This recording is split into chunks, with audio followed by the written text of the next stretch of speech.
1편 1절로 2절까지만 제가 봉독에 올리겠습니다. 시편 1편 1절로 2절. 복 있는 사람은 악인들의 꾀를 따르지 아니하며 죄인들의 길에 서지 아니하며 오만한 자들의 자리에 앉지 아니하고 오직 여호와의 율법을 즐거워하여 그의 율법을 주야로 묵상하는도다. 아멘. 저희 둘도 없는 친구가 있습니다. 흔히 정말 초등학교를 들어가면서부터 시작된 친구인데, 이 친구의 집은 우리 동네에서 가장 잘 사는 집입니다. 근데 그 집에 유독히 가슴 아픈 일은 제 친구가 소아마비에 걸려서 참 생활에 많은 지장을 입고 학교를 다닐 때도 아버지가 업고 다닐 정도로 그렇게 한 친구가 있습니다. 그 어머니는 저를 바라볼 때마다 이군처럼 우리 아이도 건강하면 얼마나 좋을까, 그것이 나를 보면서 부러워하던 그런 말씀이었습니다. 모 개그맨은 얼마나 가난을 힘들게 겪었는지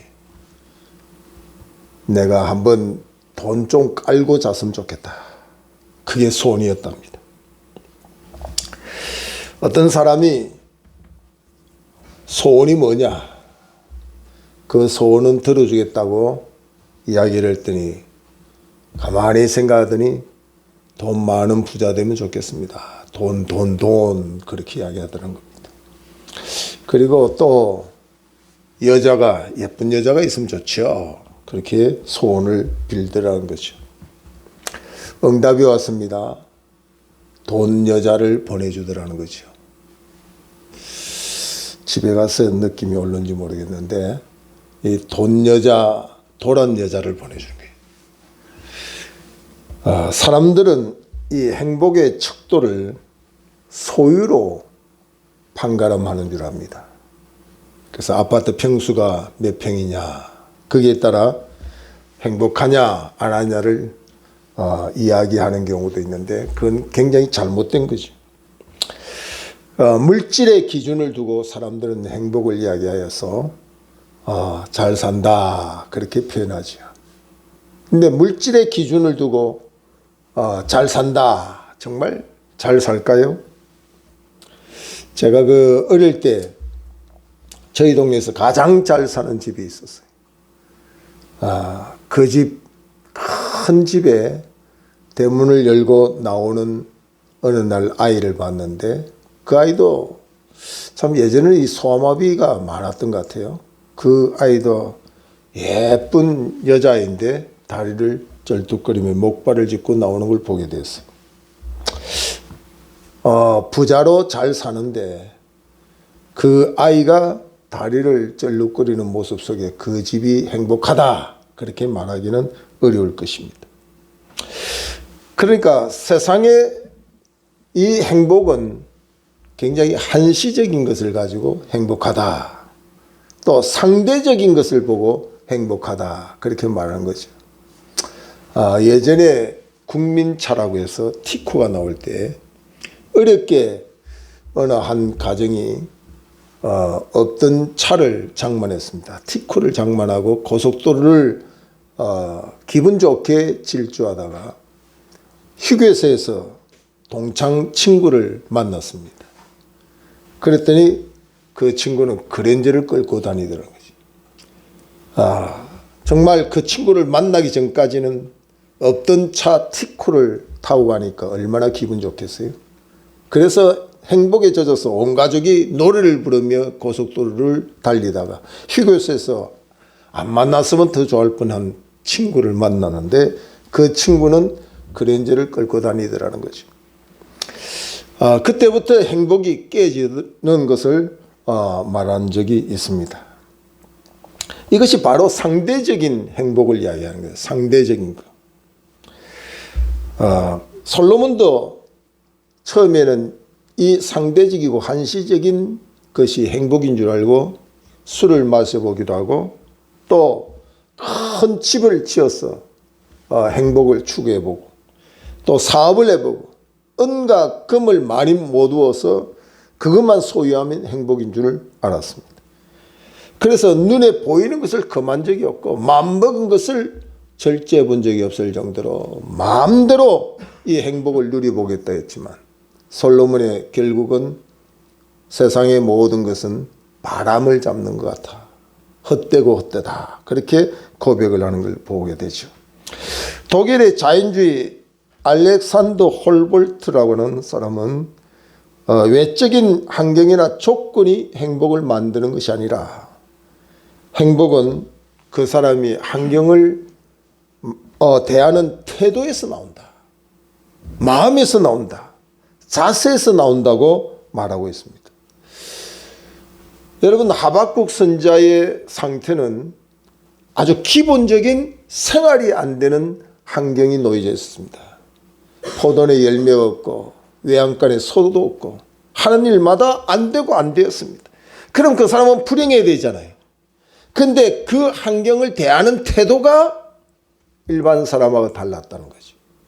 그 환경을 대하는 태도를 통하여서 하박국 선지자는 모든 것이 실패하고 안 되고 안 돼도 여호와로 나는 만족한다. 그렇게 고백을 하는 것을 보게 되죠.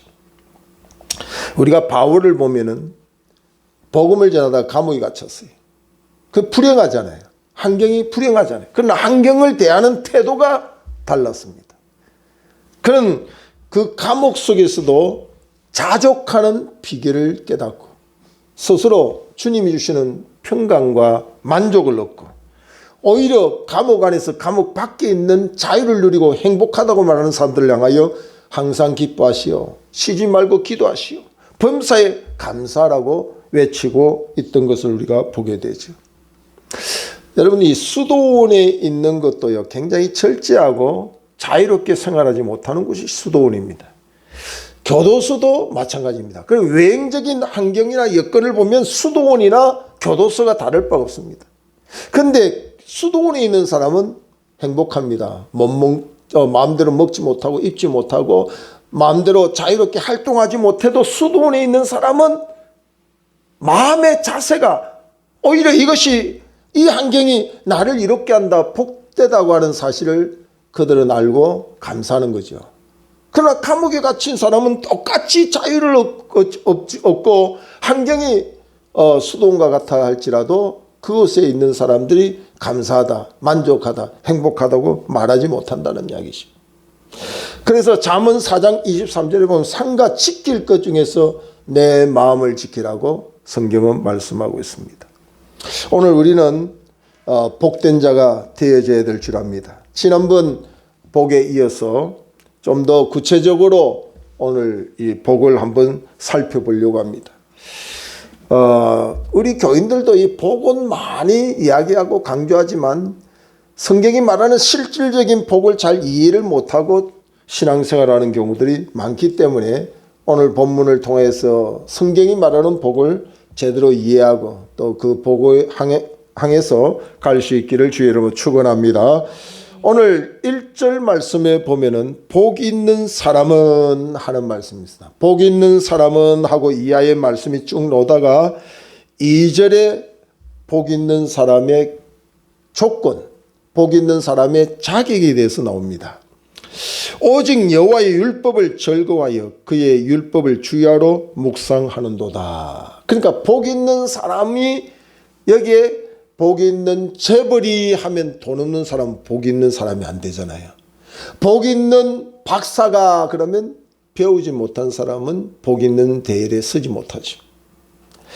근데 저와 여러분에게 참 감사할 일이 그렇게 말하지 않고 우리도 이 복의 대열에 설 수 있는 길을 만들어 주셨는데 바로 여호와의 율법을 주야로 묵상하고 그 말씀을 즐거워하면 복된 자가 된다. 그렇게 말씀하고 있다는 사실입니다. 그리고 이 말씀은 3절에 좀 더 구체적으로 이렇게 여호와의 율법을 주야로 묵상하고 그 말씀 즐거워하면 그 사람은 어떤 사람이 되느냐? 3절 하반절에 보니까 그가 하는 모든 일이 다 형통하리로다. 그러니까 복된 자가 되면 형통한 자가 된다 하는 말씀을 하고 있죠. 그 다음에 6절에 보면은 무릇 의인들의 길은 여호와께서 인정하시나 악인들의 길은 망하리로다. 이 복 있는 자의 삶의 결론은 하나님이 인정한다. 그러니까 우리가 간단하게 이해를 하면은 복 있는 자는 재벌도 아니고 박사도 아니고 권력을 가진 사람도 아니고 복 있는 자는 주의 말씀을 즐거워하고 그 말씀을 주야로 묵상하는 자요. 그 사람은 형통한 자가 되고 그 사람을 하나님이 인정한다 하는 말씀으로 결론을 내리고 있다 하는 사실입니다. 그러면 이 성경에서 말하고 있는 복은 어떤 것을 말하고 있는가? 복이 되려고 하면요, 환경이나 여건에서 변하지 않아야 됩니다. 가난한 환경에서도 복이 돼야 되고, 병드는 환경 속에서도 복이 돼야 돼요. 세월이 흘러도 복이 돼야 됩니다. IMF가 와도 복이 돼야 되고, 코로나가 와도 복이 돼야 돼요. 그러니까 환경과 여건에 변하면 그건 진짜 복이 아닙니다. 근데 우리가 추구하는 세상의 권력이나 지식이나 물질이나 이런 모든 것들은 환경과 여건에서 보장되지 못하는 복이죠. 한시적이죠. 찰나적이죠. 어떤 사람이 정말 사랑하는 사람이 있지만 부모의 반대로 결혼을 하지 못했어요. 이 사람은 부모라고 해봐야 삼촌 한 사람이 부모를 대신해 줬어요.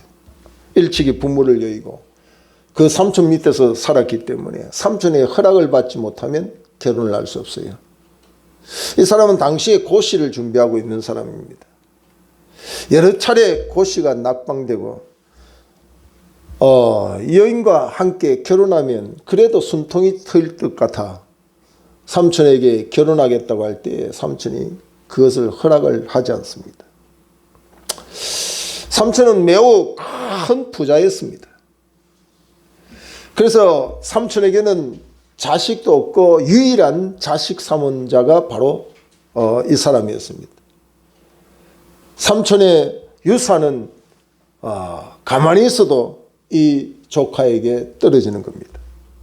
그러던 중에 삼촌은 죽음의 자리에 이르게 됐습니다. 조용히 조카를 부르고 이때까지 내가 너희의 결혼을 허락하지 않았는데 오늘 이후로 결혼을 허락하겠노라고 이야기해 줬습니다. 정말 삼촌의 허락 없이 축복의 결혼이 될 수 없다고 생각했는데 삼촌이 이 소천하기 전에 결혼을 허락하니 얼마나 감사하겠어요. 수없이 낙방했던 고시가 이 복이 행복해지려고 하니까 출지에서 온다고 합격 소식이 들려옵니다. 그리고 삼촌이 돌아가시면서 그 모든 유산을 받게 됩니다. 이만큼 되면 세상에서 이 사람만큼 행복한 사람이 어디 있어요? 원하는 여자와 더불어서 결혼을 하게 되고 그 많은 유산의 상속자가 되고 그리고 자기가 그렇게 힘들게 어렵게 공부해서 고시에 합격을 했으니 이제 이 사람만큼 세상에서 더 행복한 사람이 어디 있어요? 근데 이건 마치 소설책 같은 이야기 같이 이 사람에게 의사의 진단을 받는데 도저히 의사의 손을 이제는 더 이상 쓸 수 없는 자기도 알 수 없는 가운데서 암에 걸려서 죽음의 직면에 이르게 되었습니다. 이 모든 것을 다 가지고 있었던 것 같지만 죽음에 이르는 이 청년에게는 아무것도 행복이라고 말할 수 없는 거죠. 일순간 한순간에는 원하는 결혼을 하게 되니까 행복하고 유산을 받았으니까 행복하고 또 세상의 명예와 권력을 줄 수 있는 것이 행복하다고 볼 수 있지만 자기 죽음 앞에 행복할 수가 없는 걸 깨닫는 거죠. 이것이 바로 우리들의 행복이라는 거죠. 우리가 세상에서 생명을 걸고 추구하는 행복이 바로 이런 행복이라는 거죠. 성경에 나오는 어리석은 부자가 가지고 있는 재물이 그렇다는 얘기죠. 배를 두드리고 고가를 넓히면 내 영혼아 먹고 마시고 즐기자 했던 이 어리석은 부자의 행복이, 어리석은 자여 오늘 밤 내 영혼을 도로 찾으면 너 모든 것이 누구의 것이 되겠느냐. 하나님도 등을 지고 세상의 지식과 권력과 물질의 탑을 쌓은 듯 하나님이 무너뜨리고 있는 바벨탑은 결코 존재할 수가 없다는 거죠. 그러니까 진짜 복은 환경 따라 바뀌는 건 복이 아닙니다. 또 여건 따라 바뀌는 게 복이 아닙니다. 영원한 것이 복이라는 거죠. 그래서 성경에서는 이 영원한 복이 무언가, 그것에 대해서 2절에 정확하게 말합니다. 오직, 이 말은 다른 것이 없다는 이야기죠. 오직 여호와의 율법을 즐거워하여 그의 율법을 주야로 묵상하는도다. 하나님의 말씀과 함께 사는 자, 이 말씀은 천지가 없어져도 변하지 않기 때문에, 환경이 어떠하든지 이 말씀의 능력과 역사심은 변함이 없기 때문에 말씀과 함께 사는 자, 말씀과 동행하는 사람, 말씀을 적용하고 사는 사람만큼 진짜 복을 받은 사람이 없다는 이야기입니다. 교인 중에서 가장 불쌍한 사람이 누구인가? 말씀을 들으면서 말씀과 함께 안 사는 사람. 이것이 진짜 복인데도 복을 떠나 사는 사람이죠. 복을 떠나 사는 사람. 불신자들은 모르니까 그렇다 치더라도 교회에 나와서 하나님의 말씀을 들으면서도 이것이 진짜 영원한 복인데도 불구하고 이 말씀이 자기를 한 번도 변화시킨 적이 없어요. 말씀이 들어와서 복인데 그 복의 말씀이 자신을 점령하고 지배하고 다스리면서 삶을 적용시키면서 나아가도록 이 말씀을 귀하게 여기는데, 그 말씀을 전혀 자기의 삶에 적용하지 못하고 생활이 되지 못하는 사람, 그 사람이 이 참 우리가 신앙 안에서 안타까운 사람이 아닐 수 없다는 거죠. 이렇게 말씀 따라 사는 사람, 말씀과 함께 사는 사람을 하나님은 인정하는 사람이다. 하나님이 인정하는 사람이다. 여러분, 하나님이 인정하고 하나님이 인정하지 않는 것은 얼마나 큰 차이인지 모릅니다. 세상에서 불신앙을 두고 그렇게 세상의 권력을 가지고 지식을 가지고 아무리 잘 살아도 궁극적으로 하나님은 그들에게 인정하지 않습니다. 말씀 따라 살고 말씀과 적용하고 살고 믿음으로 사는 사람을 하나님이 인정한다, 그렇게 말합니다. 그래서 창세기 12장 2절 이하에 보면 아브라함에게 하나님이 복을 주어서 모든 민족이 너로 말미암아 복을 받을 것이니라. 너를 축복하는 자가 축복을 받을 것이며 너를 저주하는 자는 저주를 받을 것이라고 말씀합니다. 바로 하나님의 말씀대로 살려고 하는 이들에게 하나님이 약속한 말씀이라는 겁니다. 그러므로 우리는 하나님이 인정하는 사람, 이 사람을 하나님이 형통한 사람이라고 그랬습니다. 그래서 세계적인 설교가 스펄전 목사님은 너희들이 행복을 원하느냐, 정령 행복을 원하거든 시편을 많이 읽어라. 특히 시편 1편을 적용해라. 오늘 본문을 적용하고 생활 속에서 이 말씀이 지도하고 인도하는 대로 살려고 예를 써보라. 행복은 저절로 너희들의 것이 될 것이라고 말씀을 하고 있습니다. 구체적으로 이 말씀을 적용하고 주야로 묵상하고 절거하며 사는 사람들의 복은 3절에 그는 시냇가에 심은 나무가 철을 따라 열매를 맺으며, 이 평범한 것 같죠. 철을 따라 열매를 맺는다.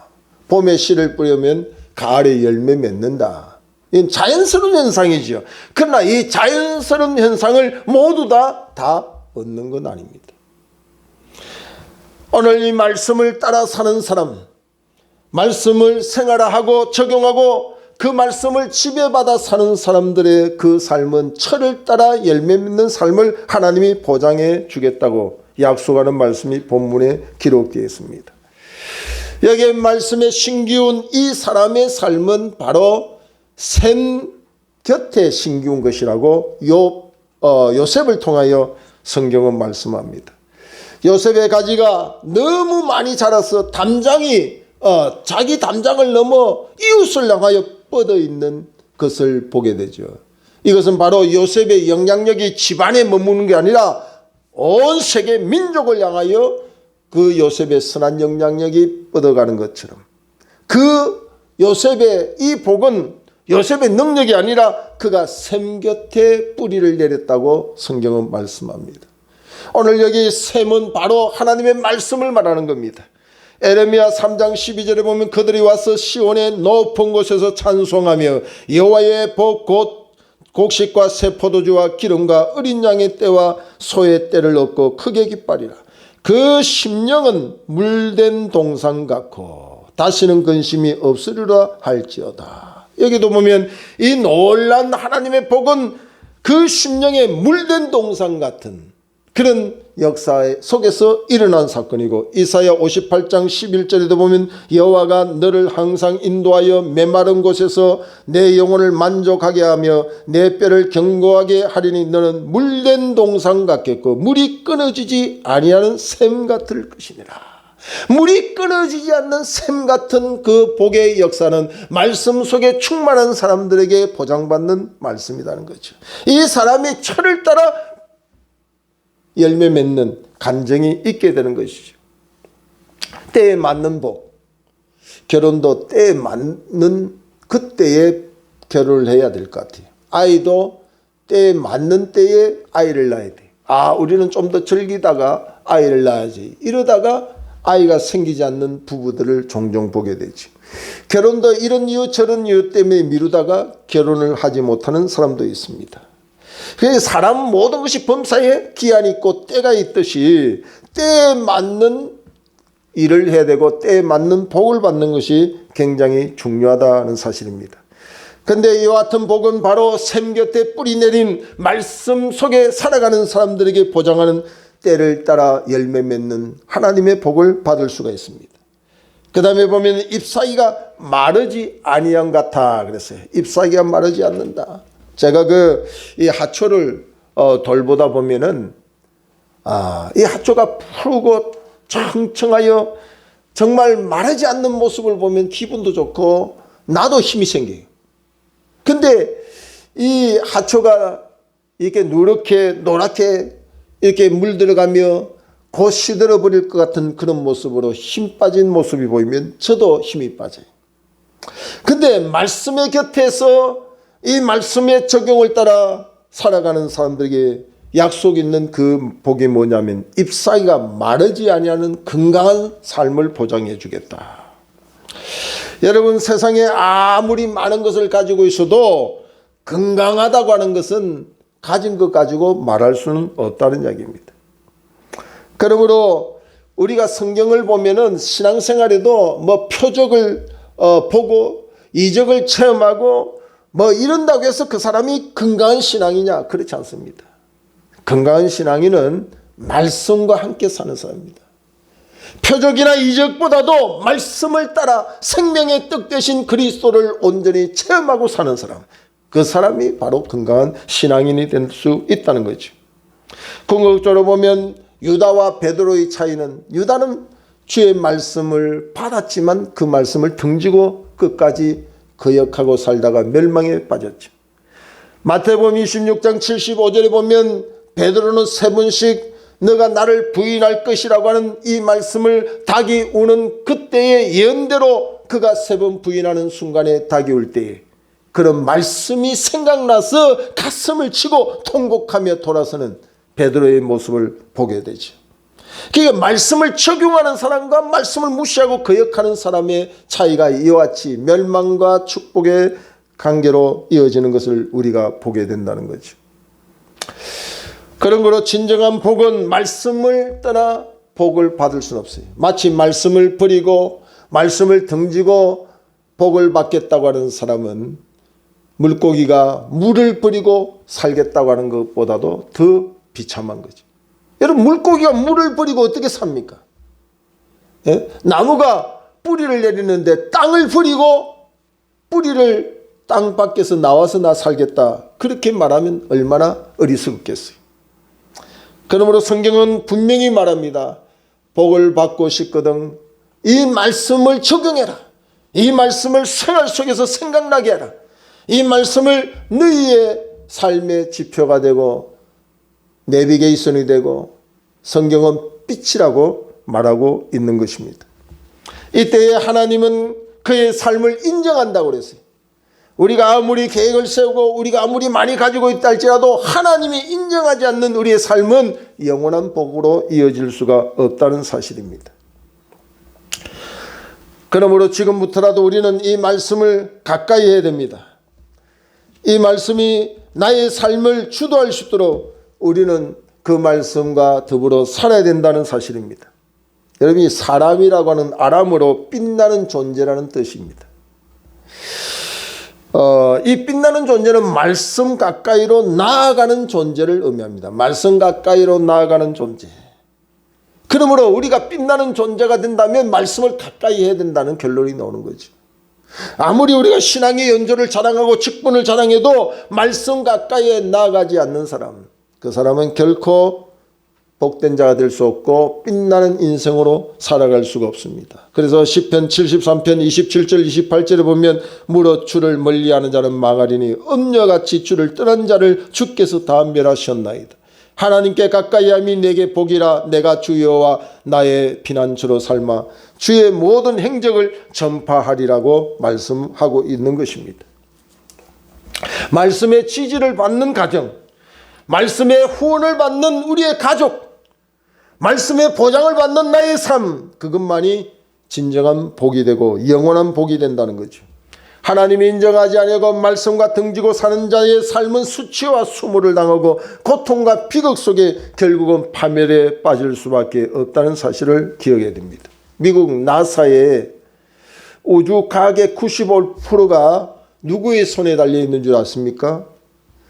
우리 한국이 대단한 사람들을 많이 길러냈는데 거기에 정재은 박사가 이 우주 항공의 이 과학의 95%의 영향력을 가질 만큼 유명한 사람입니다.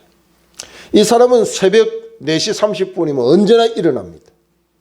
그리고 새벽 4시 30분에 뭐 하느냐면 새벽 기도를 하고 말씀을 묵상합니다. 여러분, 이 새벽에 일반적인 사람도 4시 반에 일어나서 말씀을 묵상하고 기도하는 거 쉽지 않죠. 예. 근데 이 사람의 1초는요, 돈으로 환산하면 우리가 상상을 초월하는 겁니다. 이 사람이 1초 만에 하는 일, 1초의 영향은 우리가 물질로 환산하면 우리가 상상도 할 수 없는 물질이 거기에 내포되어 있어요. 근데 이 사람이 이렇게 귀한 시간을 새벽부터 뭐하고 있느냐? 기도로 주님과 만나고 말씀을 묵상하고 오늘 하루도 그 말씀을 적용하고 사는 진정한 복된 자가 되기를 원하는 마음으로 그렇게 시작한다는 거죠. 사람들은 이것을 이해할 수 없다고 생각하고 당신은 무슨 재미로 인생을 삽니까? 그렇게 물어봅니다. 이 사람은 분명히 말합니다. 새벽에 하나님의 말씀과 더불어 주님과 만나는 재미가 있지요. 기도하면 주님과 대하는 재미가 있지요. 우리 서로 받은 기쁨 알 사람이 없도다. 우리가 찬송에 나오잖아요. 우리 서로 받은 그 기쁨 알 사람이 없도다. 여러분, 기도하고 진정한 기도를 통하여서 주시는 주님의 복을 받은 사람 외에 누가 알겠어요? 하나님의 말씀과 동행하다가 얻는 그 복을 행동하지 아니하고 한 번도 동행하지 않는 사람이 알 도리가 없죠. 그래서 성경은 주신 자와 받은 자 외에는 그 사랑 그 은혜를 깨달을 사람이 없다고 그랬어요. 교회에 나와서 하나님의 은혜의 기쁨, 하나님과 동행하며 얻는 그 즐거움, 그 행복을 체험하지 못한 사람들이 그 시간이 아깝고 그 예배하는 1시간, 그 기도하는 그 1시간이 별것 아닌 것 같지만 그것을 누린 사람, 그것을 체험한 사람은 그렇지 않다는 거예요. 그렇기 때문에 그 길을 가는 거예요. 그래서 이 찬송이 나온 거 아닙니까? 우리 서로 받은 그 기쁨 알 사람이 없도다. 참 나는 이 찬송 부르면 가슴이 뭉클해요. 우리 서로 받은 그 기쁨 알 사람이 없도다 하는 말씀. 이 찬송이 얼마나, 저와 여러분도 12월 마지막 달에 또 주의 성탄을 준비하는 이 달에 그 기쁨을 알 사람이 없도다는데 그 알 사람이 없는 대열이 아니라 우리는 그 주님과 더불어 말씀과 더불어 동행하다가 삶에 적용하다가 그 은혜를 깨닫고 우리의 고백이 그 기쁨, 그 즐거움, 그 행복을 알고 고백하는 그런 신앙생활이 되기를 주의 이름으로 축원합니다. 그래서 우리는 많은 설교를 듣는 것이 중요한 게 아니에요. 성경을 많이 읽는 게 중요한 게 아니에요. 그 말씀이 내 생활 속에 생각나야 된다니까요. 그 말씀을 내 생활 속에 적용해야 된다니까요. 그 말씀이 내 삶에 복을 주는 것을 깨달아야 된다는 거죠. 이 말씀이 이번 달에 주의 기쁨 되는 통로가 되기를 바랍니다. 이 말씀이 저와 여러분의 삶을 지지하고 후원하는 이상 우리의 환경이 어떻게 바뀔지라도 이 복은 변함이 없이 우리의 복이 될 것이니 우리의 간증이 되기를 주의 이름으로 축원합니다. 기도하겠습니다. 존귀하신 하나님께 영광과 찬송을 올려드립니다.